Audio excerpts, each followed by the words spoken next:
A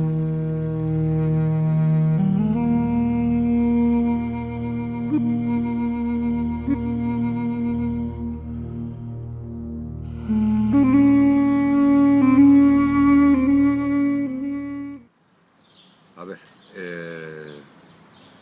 a la psicoterapia la gente llega porque está en un momento en el que no sabe cómo salir de una dificultad. Una dificultad relacional, una dificultad intrínseca, de que se siente mal, que no sabe para dónde tirar, que no sabe cómo hacer. La psicoterapia nació del descubrimiento de que eso podía reorganizarse interiormente sin tanta intervención de la medicina, como por ejemplo, qué sé yo, una muela rota. Una muela rota necesita alguien de fuera que la quite, que la ponga, que la haga, una intervención quirúrgica. Necesita de alguien que venga, que haga. Pero una depresión se fue descubriendo que en el fondo lo que era como una disposición inadecuada de las propias capacidades de la persona. Y se descubrió que si la persona se esforzaba y movida por su mismo sufrimiento, se cuestionaba, encontraba maneras de reorganizarse eficaces que le sacaban de ese apuro y que además de eso le daban un conocimiento de sí mismo y de sus recursos, pues que le servía no solo para esta vez, sino para el futuro. Por eso a veces se le llama crecimiento personal, como si hubiera un segundo crecimiento que no solo es el que se para en la adolescencia o en la primera juventud, sino un crecimiento a partir de los primeros grandes atascos, que más o menos todos en un momento u otro acabamos padeciendo. Entonces la psicoterapia es una manera de ayudar a una persona a que encuentre sus propias fuerzas, sus propios problemas, a que vea cuáles de esos problemas son inevitables y tiene que aceptar sus limitaciones y cuáles de ellos son simplemente errores o confusiones personales que le llevan a uno a estar moviéndose continuamente o continuamente quieto, por ejemplo, ¿no? Cuando todos podemos estar moviéndonos y quietos sucesivamente, no al mismo tiempo, sucesivamente. Entonces la psicoterapia es un proceso muy bonito, es algo así como una educación de adultos en buena parte, que tiene como objetivo inicial extinguir, terminar con una situación de dolor, de confusión, donde la persona no ha dejado de creer en sí, tiene muy perdida su norte, ya no sabe para dónde tirar y se empeña en seguir haciendo lo mismo que ha hecho toda la vida, a ver si de una vez las cosas se desatascan y puede salir adelante. Cuando acude a una psicoterapia o a cosas semejantes, pues recuerda cómo ha sido su formación a lo largo del tiempo, recuerda con qué figuras se atrevió y con cuáles no se atrevió, a quién sigue obedeciendo aunque ya no hace falta, ante quién se sigue rebelando cuando ya no hace falta, y a base de lo que se llama insight o darse cuentas o anda, que se dice, anda, ¿no? Resulta que llevo toda la vida negándome algo que resulta que me es necesario. Necesario es aquello que cuando me falta enfermo. Caprichoso es aquello que cuando me falta me enfado. Pero cuando ya empiezo a enfermar, cuando ya empiezo a no saber cómo tratarme y cómo tratar a los demás, estamos hablando de necesidad. Entonces buena parte del proceso terapéutico pasa porque la persona escuche de verdad y atienda sus propias necesidades. Cuando una persona atiende sus necesidades, todo va para adelante. De descanso, de activación, de búsqueda de otros, de socialización, de investigación, en fin, de tantas cosas. Por eso se le llama también crecimiento personal, que es lo que me decía.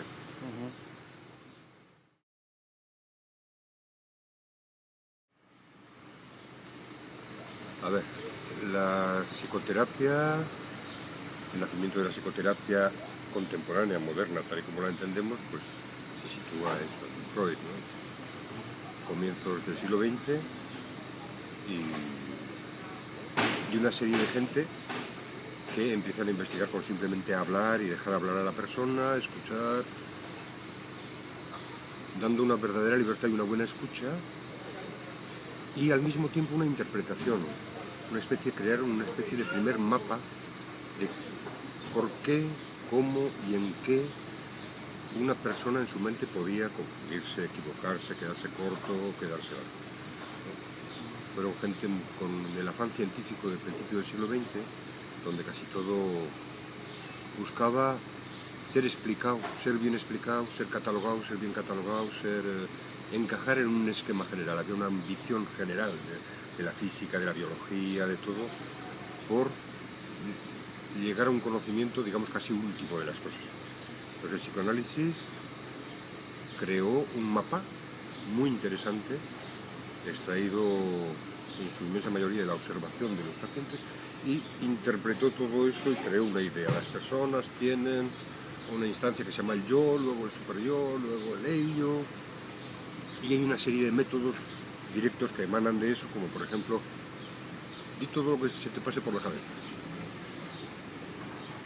Y parece mentira, pero casi nunca decimos todo lo que se nos pasa por la cabeza, porque unas cosas nos parecen innecesarias, inútiles, otras nos dan vergüenza, otras nos las guardamos como moneda de cambio para poderle manipular al otro llegado el caso.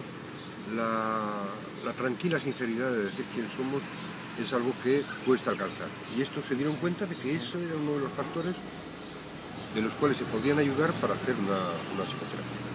El psicoanálisis revolucionó en ese campo, sacó de la medicina al malestar existencial humano. Definió por primera vez lo que sería neurosis, que no sería una enfermedad somática, sino que sería un sinvivir, ¿no? Como que la nerviosidad, le llamaba Karen Horney, como que los nervios están continuamente alterados sin necesidad, intentando ser más de lo que soy, intentando aparentar menos de lo que soy, Así que hizo un trabajo muy bueno y le pasó lo que a todos, pues que 50 años después una parte importante se había fosilizado, se atenía nada más que a las fórmulas iniciales, repetía fórmulas iniciales e intentaba ver la realidad tal y como se había visto 50 años atrás. Como entre tanto había habido una guerra mundial, había habido muchísimo sufrimiento en Europa, como había... las sedes, Austria y Alemania e Inglaterra, pues habían quedado demolidas, pues muchísima gente emigró hacia Estados Unidos y allí se replantearon de alguna manera su propia manera de hacer, gente como Erich Fromm, como Stanley Sullivan, como Karen Horney, que empezaron a decir, creo que no es necesario mantener el edificio intacto tal y como lo teníamos, sino que podíamos darle un poco más de vivacidad, vamos a echarle una segunda ojeada. Y de esa segunda ojeada nacieron una revivificación del psicoanálisis al mismo tiempo que iba declinando el viejo psicoanálisis. Dentro de ese movimiento que estuvo entre los años 40 y 50, pues la revisión alcanzó muchos campos. Por ejemplo, parte del más primitivo psicoanálisis era fundamentalmente mental. Así que hubo gente que dijo, ¿y qué pasa con lo emocional? Y hubo gente que dijo, ¿y qué pasa con lo corporal? Y se fueron hacia viejos psicoanalistas, hacia Ferenczi, o hacia Rank, o hacia otros, que ya habían incluidos en su momento, pero que había quedado de alguna manera oculto por la marea de la ortodoxia psicoanalítica, ¿no? Así que empezaron a investigar, pues eso, Maslow empezó con las necesidades, otros empezaron con las necesidades, y otros se fueron con Reich, que ya en los años 30 había dicho, señores, ¿dónde está el cuerpo del paciente? ¿Por qué solo hablamos de lo que piensa, pero no miramos nunca el color de su cara, no miramos nunca el dolor de espalda que tiene crónico, no miramos nunca su impotencia física, no miramos nunca sus estallidos de cólera continuos, no miramos por cómo es que sacamos todo eso de nuestra mirada cuando es exactamente parte viva de lo que le está pasando a la persona? Entonces, retomando las ideas de Reich, se creó, por ejemplo, la bioenergética y muchos otros postulados. Pero la bioenergética, por ejemplo, llegó a España con frescura, porque daba herramientas muy bonitas de entrar, no solo por la cabeza, sino que también por la respiración, por la viveza de la mirada, por el tipo de contacto que se establecía entre dos personas, por el equilibrio, por el enraizamiento en la tierra o la inseguridad. Daba herramientas que para gente a quienes lo mental se les quedaba corto, pues encontraban caminos muy breves donde llegaban a conclusiones muy semejantes. Y la bioenergética fue uno de los fundamentos de esa época. Y otro de los fundamentos fue la historia de uno de los psicoanalistas de última época, Fritz Perls, un hombre que en los años 50 emigró a Sudáfrica y se encontró solo y decidió que él se reinventaba el psicoanálisis a su manera y que ¿qué es lo que estaba buscando? Porque si lo que estaba buscando era domesticar a la gente a través de venderles un nuevo esquema, eso no quería él. Él quería que la gente llegara a lo que se llamaría la autenticidad, siendo la autenticidad la libre y continua expresión de lo que cada individuo es, con todas sus diferencias, con todas sus singularidades, fiándose en que una persona, cuando se expresa verdaderamente en su espontaneidad, no solo logra su propio bien, sino que además logra el bien de su entorno y logra el bien de sus relaciones con los demás. De por sí, puesto que seríamos hijos de este planeta, por decirlo así, seres de este planeta, como estos árboles que hay aquí atrás, que no se dedican a destruir el planeta, sino que simplemente son una expresión de las leyes de este planeta. Así que Freud era un hombre más temeroso y pensaba que si se le dejaba al hombre libertad se convertiría en un asesino y en un violador. Y Peirce decía no, puede convertirse en una persona agresiva, pero las personas agresivas entre sí se entienden y minimizan los daños violentos que la represión, sin embargo, fuerza. Él llamó terapia gestalto a lo que él hizo, y lo que él hizo vino a ser: no hace falta que le des vueltas al pasado o no busques solo a darle vueltas al pasado, sino qué está pasando contigo, con tu organismo en este preciso instante.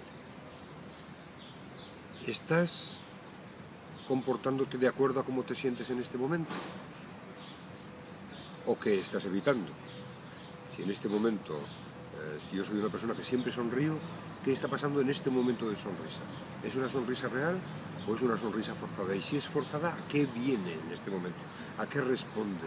¿Qué está pidiendo en mí? Sonríe una vez más, no vaya a ser que piensen de ti tal cosa, no vaya a ser que...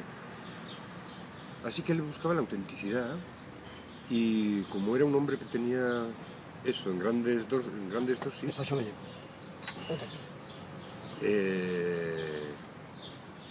sabía muy bien cómo llevar a las personas a la autenticidad y cómo evitar que las personas se fueran a lugares donde nada les reportaba ningún beneficio, a lugares muy estándar. Y eso fue el comienzo de la terapia Gestalt, que luego se ha ido desarrollando en los 30, 40, 50 años posteriores, como una manera directa, breve, que atiende al cuerpo, que tiene mucho que ver con Reich. Reich fue uno de los psicoanalistas de Peirce, y que atiende mucho a las relaciones, y donde se supone que el terapeuta, claro que sabe mucho y claro que tiene mucho oficio, pero atiende a la persona en lo que la persona es, no en lo que la persona cree que es. Así que en principio es muy respetuoso con la gente, favorece mucho que la persona se individualice, tome su propio brío, su propia fuerza, sus propias capacidades, y luego que sea como sea. Hay una especie de tolerancia profunda hacia la diferencia. Entonces la Gestalt es un método muy bonito de trabajo. No es tan sistemático aparentemente como el psicoanálisis, pero la gente que va a terapia Gestalt normalmente lo agradece mucho, porque se sienten tratadas como adultos. Y y muchas veces descubren sabores en la vida que no conocían de antes, pero que casi siempre tenían olvidados.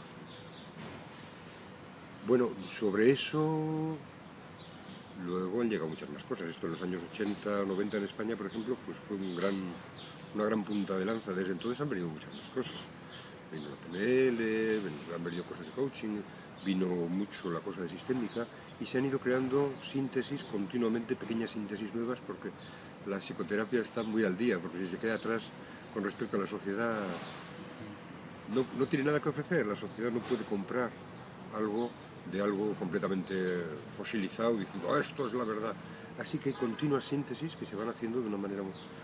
Yo, por ejemplo, suelo ser invitado a una forma muy particular de síntesis que se llama el SAT, que trajo un gestantista que se llama Claudio Naranjo, un chileno que trabajó en California desde los años 60 con Perth, y donde pues han ido añadiéndose elementos de teatro, elementos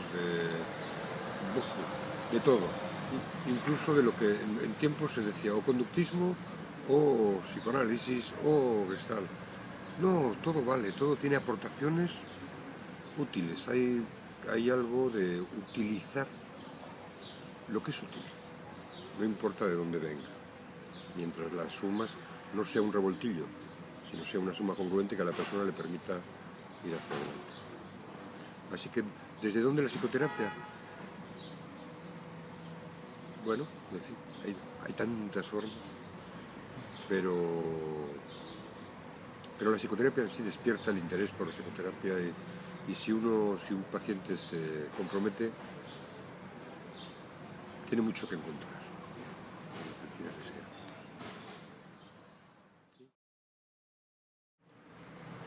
Bueno,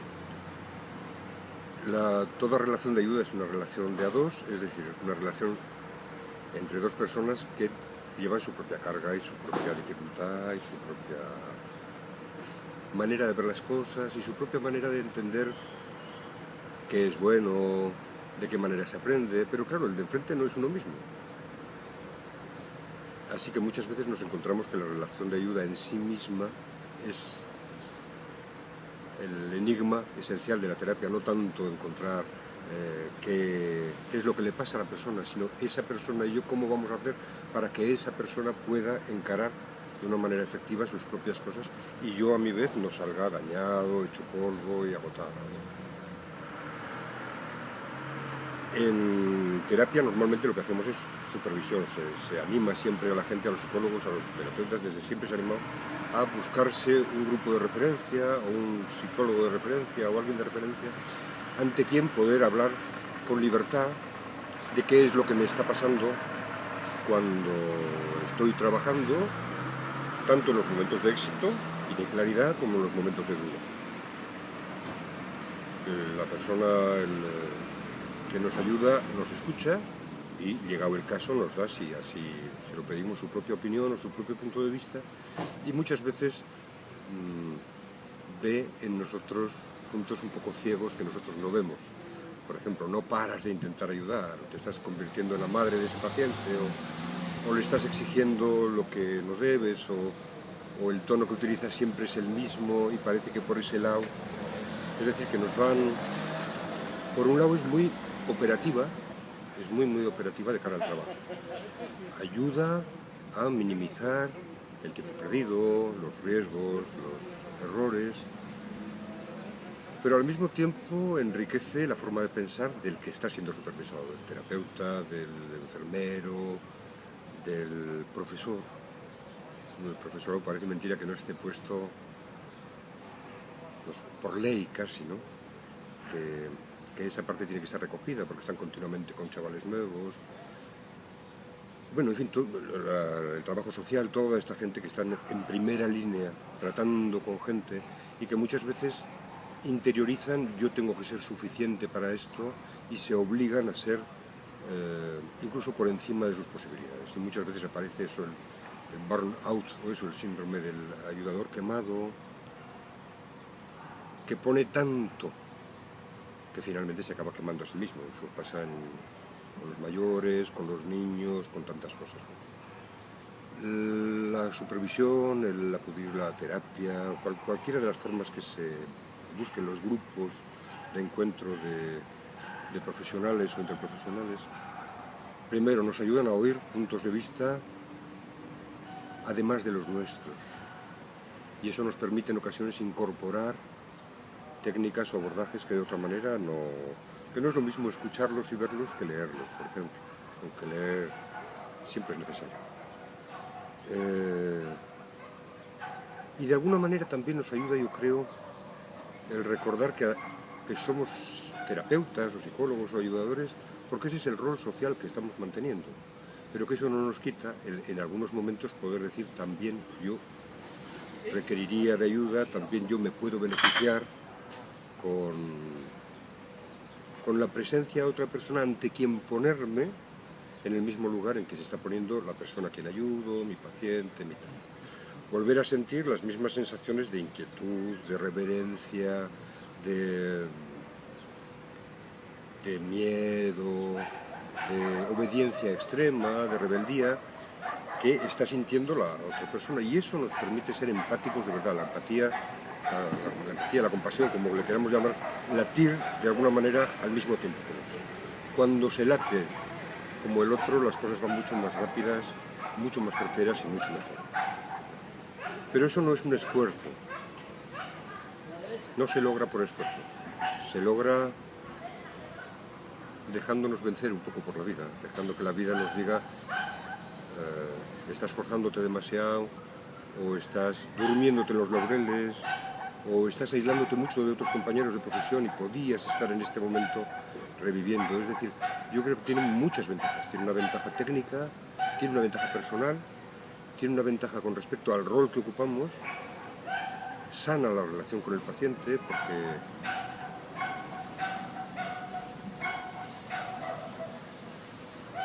casi todos somos muy malos para que nos critiquen.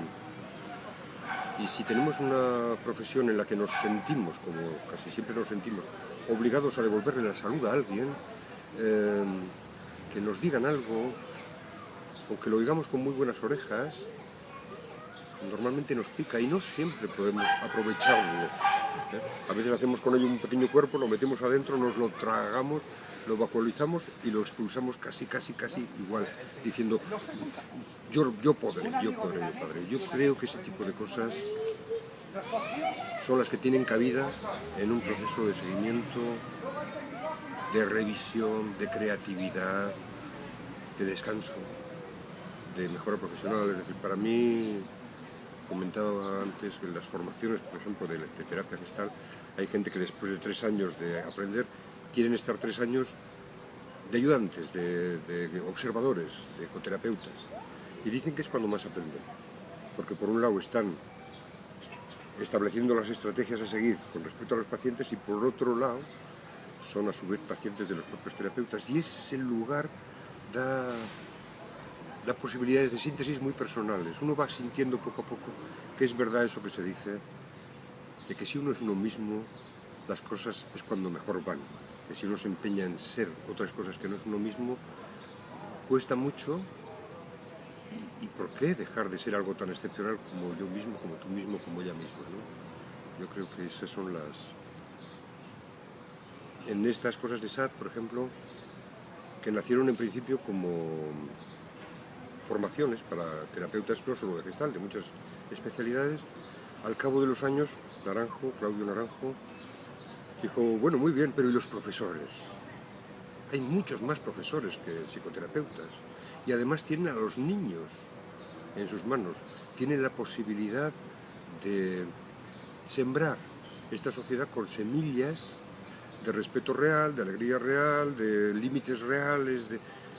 Hay que ofrecer esto mismo, esta síntesis de cara a educación. Y en los últimos años apareció una Fundación Claudio Naranjo y la mayor parte de los esfuerzos, ahora que ya se sabe cómo hacerlo con terapeutas, es cómo hacerlo de cara, por ejemplo, a todos los profesionales que tengan que ver con enseñanza.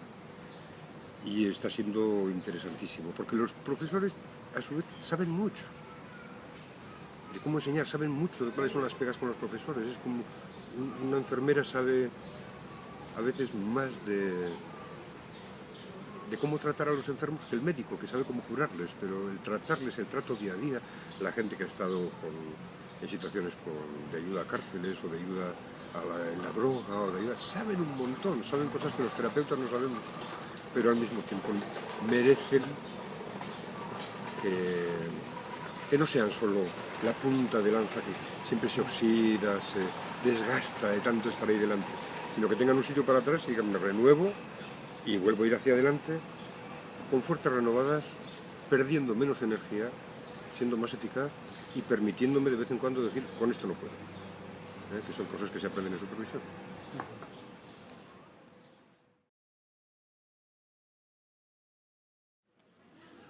Bueno, pues tengo la suerte de haber conocido a gente del equipo en procesos de formación. Me ha tocado estar de profesor con gente que ha estado aprendiendo, así que nos conocemos muy bien. Y yo creo que gente que ha dedicado tantos años y tantos quiebros profesionales hasta ir dando verdaderamente con el lugar que querían ocupar, que es un lugar arriesgado, económicamente, comercialmente, y un lugar muy vivo, donde pasa mucha vida por la consulta. Personalmente, bueno, pues va a ser un proyecto que nace como una síntesis actual, por lo que he ido viendo de toda la gente que está, lo que os decía antes, los centros se nota que van bien cuando nacen respirando lo que pasa en el momento, y yo creo que esta gente está respirando clarísimamente lo que pasa en el momento, así que vaya muy bien todo, que sea una excelente aventura, que la gente se beneficie de una propuesta tan generosa y que nos veremos en un momento u otro. Muchas gracias.